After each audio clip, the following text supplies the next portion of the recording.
Title: The Lantern Man. Yeah. The fog at Grey Hollow. The fog rolled in just after dusk, thick, damp, and unnaturally silent. It muffled the world around 17-year-old Clara Morn as she trudged through the overgrown path leading to Grey Hollow. The tall, skeletal trees loomed on either side like sentinels, their branches slick with dew and heavy with rot. Each step squelched against wet leaves, and the air carried the scent of stagnant water and something fouler, sweet, metallic, and faintly burning. She was alone, though she never felt that way on this road. Grey Hollow wasn't on any current map. Her grandmother, who lived at the forest's edge, called it a forgotten village, buried by time and bad memory. But Clara had always been drawn to it. Since childhood, she'd dreamt of lamplight flickering between its ruined homes and of whispers from people whose mouths were sewn shut. Tonight, she'd follow the dreams, even if they led her into the dark. Clara's boots crunched something brittle beneath the fog. Bones, maybe, or just branches warped with mildew. The deeper she walked into the hollow, the colder it became, like the sun had never touched this place. Moss hung in thick curtains from the trees. Ahead, something flickered. A lantern. It hung from a crooked pole, the kind you'd expect to see outside a long-forgotten tavern. But there was no building, only the lantern, swaying gently, its flame pale blue and nearly smokeless. Clara approached slowly. The light did not warm her. If anything, it leached heat from her skin. Beneath the lantern was a stone half buried in the earth, etched with words so worn they were barely legible. She bent close. "Here walks the Lantern Man. Do not follow the light." Her breath caught. The lantern moved. It drifted, not by wind or rope, but by its own will, gliding ahead into the mist. Something inside Clara whispered, "Follow." She did. The lantern floated smoothly ahead, its blue flame casting long, shifting shadows across the mist-slicked ground. Clara followed, mesmerised. Each step pulled her deeper into the hollow, where the trees grew warped and their bark split like cracked skin. Roots jutted from the ground like ribs from a grave, forcing her to stumble. Behind her, the path was gone. The fog had swallowed everything, but she didn't stop. As she walked, whispers tickled her ears, soft at first, like the sigh of leaves, then clearer. She sees it now. Another one. She walks like the rest. She carries the mark, Clara spun, heart pounding. "Who's there?" Only the fog answered, curling lovingly around her shoulders. She looked down at her wrist. Something itched beneath her sleeve. When she pulled it up, her breath caught. A faint symbol, circular, with a flame at its centre, glowed just beneath her skin. She hadn't noticed it before, but someone had. From the mist, something exhaled, and the lantern stopped. Wait. The lantern hovered beside an ancient tree, gnarled and massive. Its bark was blackened as if by fire, and at its base yawned a hollow wide enough for her to crouch and crawl through. The light bobbed gently, urging her toward it. But it wasn't the tree that chilled her. It was what lay beneath it. Eyes. Countless lidless eyes, glimmering faintly in the darkness under the roots. They blinked out of sync, some too large, some disturbingly small, all fixed on her. Her breath hitched. They didn't look human. They looked ancient. The whispers returned, now louder, hissing just beyond comprehension. Her thoughts fuzzed. She felt her body lean forward, her fingers twitching toward the hollow. Her feet moved. "No," she whispered. "No, I'm not going in." But her body no longer listened to her voice. Then, just as her hand brushed the tree, she heard a bell, one clear silver ring piercing the fog. The lantern froze, flame flickering wildly, the eyes closed. Something else had arrived. From the fog emerged a shape, slender, cloaked in tattered robes the colour of storm clouds. Around its neck hung dozens of small bells, each tied with fraying black ribbon. They jingled softly as the figure walked, but not with any wind. The air had gone still. The lantern jerked back at the figure's presence, its blue light dimming as if afraid. The cloaked one raised a hand, not in greeting, but in warning. Clara stumbled backward, drawn toward the stranger, away from the tree. The eyes beneath the roots had vanished, hidden or closed, and with them went the oppressive pressure that had pinned her. The figure spoke in a voice made of dry leaves. "You walk the hollow. You follow its light. You wear its mark." Clara tried to speak, but the words lodged in her throat like thorns. The figure stepped closer. Their face remained hidden beneath the hood, but when they lifted one hand, she saw bone, fingers bare of flesh. You must not walk further, the lantern man sees you. Then all the bells rang, sharp, discordant, and the lantern screamed. The scream wasn't a sound made by metal or wind. It was human, but stretched, distorted, like someone underwater, shrieking in slow motion. Clara clapped her hands to her ears, but it bled through her skin, her bones, into the roots of her teeth. Her vision blurred. The fog around the lantern ignited with blue fire. The bellkeeper flung a ribbon-bound charm toward the flame. It exploded mid-air in a burst of grey ash and silver sparks. The lantern reeled, twisting in place like it was writhing in pain. The scream faltered, warbled, then died. Silence. Only the hiss of the dying light remained. The bellkeeper turned to Clara.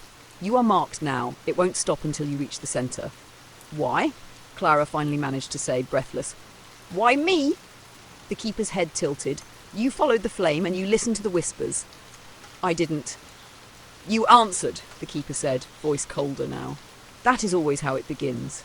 Then they were gone, and Clara was alone, the forest dead quiet, until the lantern rose again.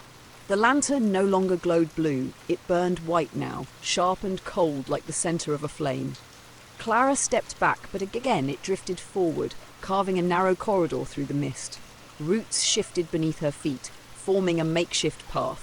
The forest moved for the lantern. She hesitated. Then she followed. Each step drew her deeper into a landscape that no longer felt like earth. The trees were wrong, taller than they should be, their bark pale as bone. Some bore hanging like pods or cocoons, swaying gently, wrapped in spider silk, and groaning with things that twitched inside. Above her, the sky disappeared. The fog thickened into a ceiling. It was like walking through a buried dream. She passed what looked like an old farmhouse, half swallowed by roots. A child's doll sat on the porch steps, its porcelain face cracked open, revealing black moss inside. The lantern paused. Something scraped behind the house. Clara turned. Something was watching her. Clara's eyes locked on the upper window of the ruined farmhouse. Behind the grime-coated glass, something stirred. At first it looked like a curtain, but curtains didn't breathe. The shape moved, slowly, deliberately. A hand pressed against the window from inside. Pale and bloated, fingers too long, joints bent the wrong way. Then came a face.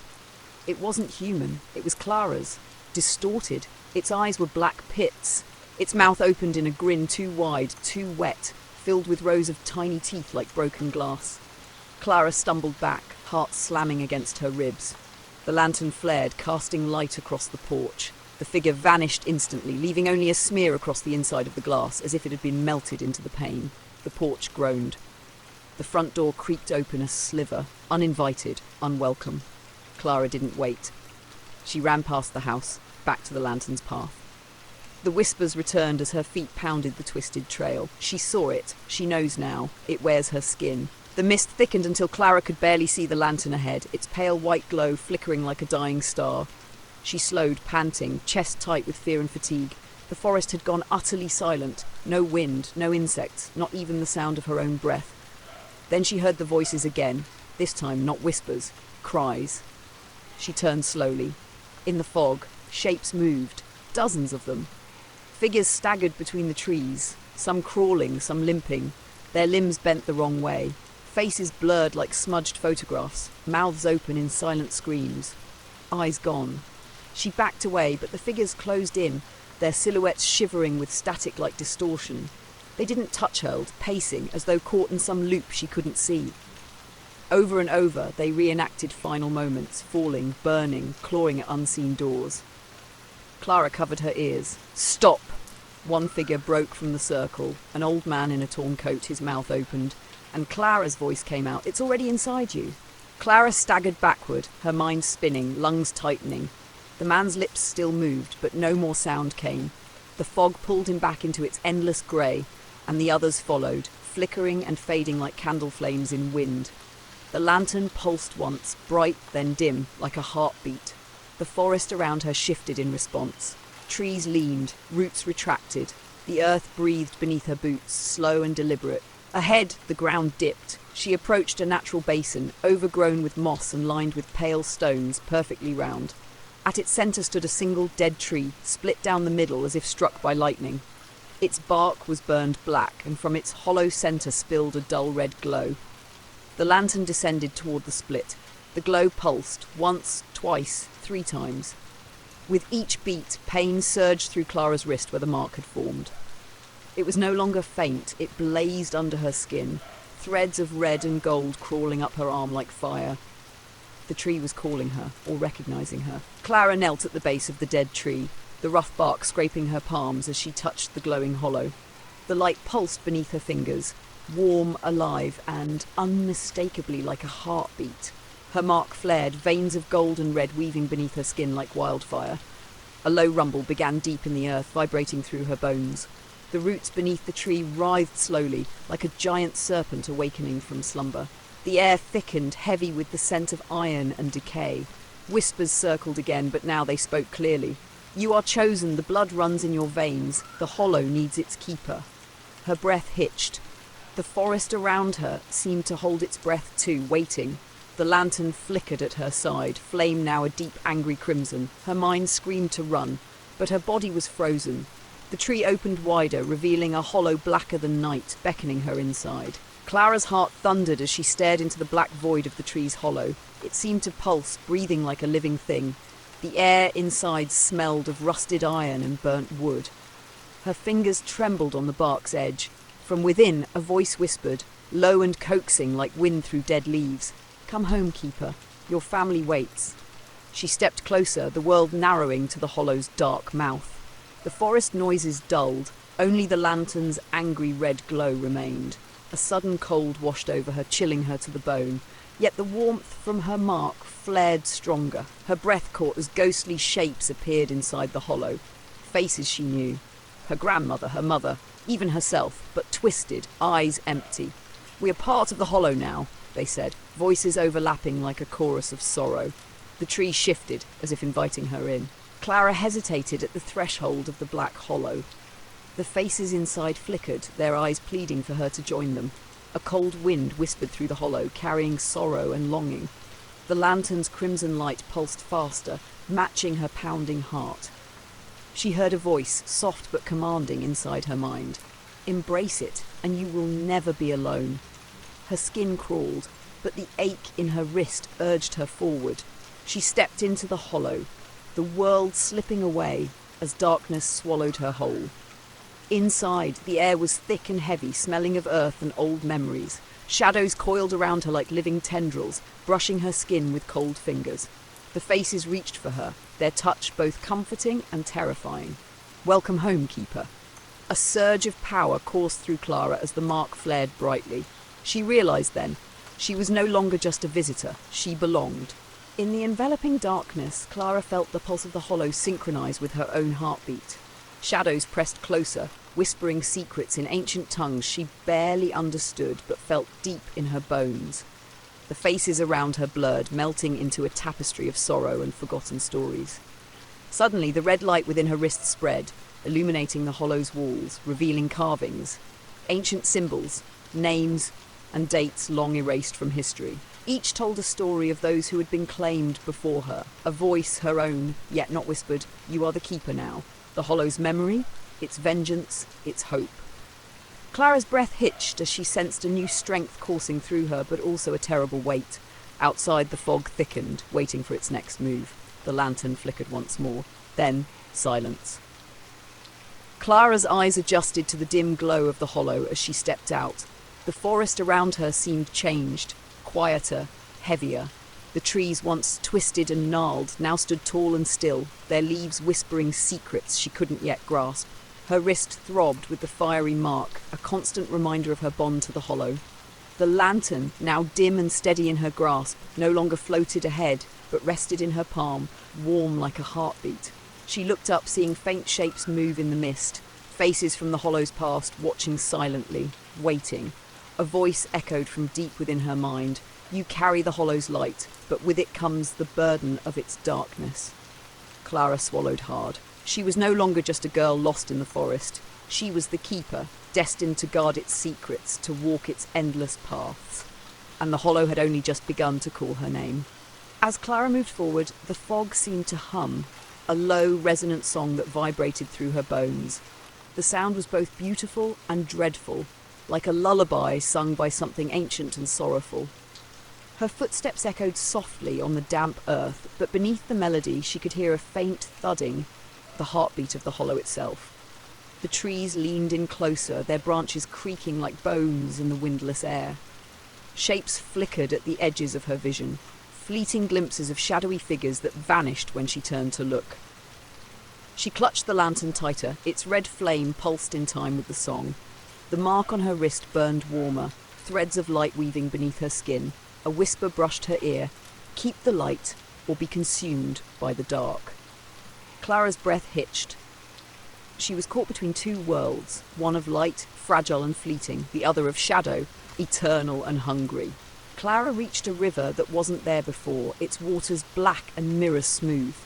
The lantern's glow stretched across the surface, casting flickering shadows that danced like lost souls trapped beneath the glassy skin. A narrow, ancient bridge arched over the river, made of cracked stones covered in moss and lichen. As she stepped onto it, the air thickened and the whispers turned urgent. Cross, or be lost forever. Halfway across, the lantern flared, casting long, monstrous shapes on the river below. Clara saw faces, some screaming, some pleading, some twisted in despair, trapped beneath the water's surface. Her reflections stared back, but with hollow eyes and a twisted smile. The bridge groaned, stones shifting beneath her feet. A voice whispered, chilling and close, "Do you belong to us now?" Clara's heart hammered as the bridge trembled beneath her weight. The river below churned, dark waves reaching up as if to snatch her away. The faces in the water writhed, mouths opening in silent screams, eyes pleading for release. The lantern's crimson light flickered wildly, struggling against the thick darkness that pressed in from all sides. She reached into her pocket, fingers trembling, and pulled out a small charm. A fragment of bone wrapped in silver wire, given by her grandmother long ago. Whispering a prayer she barely remembered, Clara held the charm high. The lantern responded, its light intensifying, casting a protective glow over the bridge. The river's grip weakened, the waves retreating as the faces faded back beneath the surface. The bridge steadied. Clara exhaled, tears streaming down her cheeks, not just from fear, but from the weight of what she was becoming. On the far side of the river, the forest opened into a vast clearing. Trees arched overhead, their branches twisted into impossible shapes, forming a great cathedral of bone-white wood. In its centre lay a stone circle, 12 pillars, each carved with names long forgotten. The moment Clara stepped into the circle, a deep chime rang out. Around her, voices rose, not whispers but full cries. Laughter, screaming, songs, echoes of lives once lived. The grove remembered every soul that had walked the hollow. Clara approached the central pillar. Her hand moved on its own, brushing the cold stone. Letters seared into the surface, forming before her eyes. Clary Winter. Her name, carved deep and glowing. The mark on her wrist pulsed once, then faded. The lantern went out, all sound stopped. The forest watched. The grove had accepted her. But the hollow was not done. The silence was absolute. Clara stood in the centre of the grove, the pillar bearing her name still warm beneath her fingertips. All light had vanished, and yet she could see. The darkness itself bent around her, responding to her breath, her thoughts, her fear. She was no longer merely in the hollow, she was part of it. From the shadows rose a figure, tall, robed in black moss and roots, with a hollow chest where a heart should be. Its head was featureless, but in its outstretched hand burned a familiar glow. A lantern, blood-red, flickering like a dying star. It bowed and offered it to her. Clara's breath trembled as she reached out. The moment her fingers closed around the handle, a flood of memories surged into her mind. Every soul claimed by the hollow, every scream, every secret, every sin buried beneath its roots. The grove sang around her once more, mourning, worshipping, remembering. She understood now. She was not its prisoner. She was its guardian, its memory, its light. The lantern keeper. Forever. The end.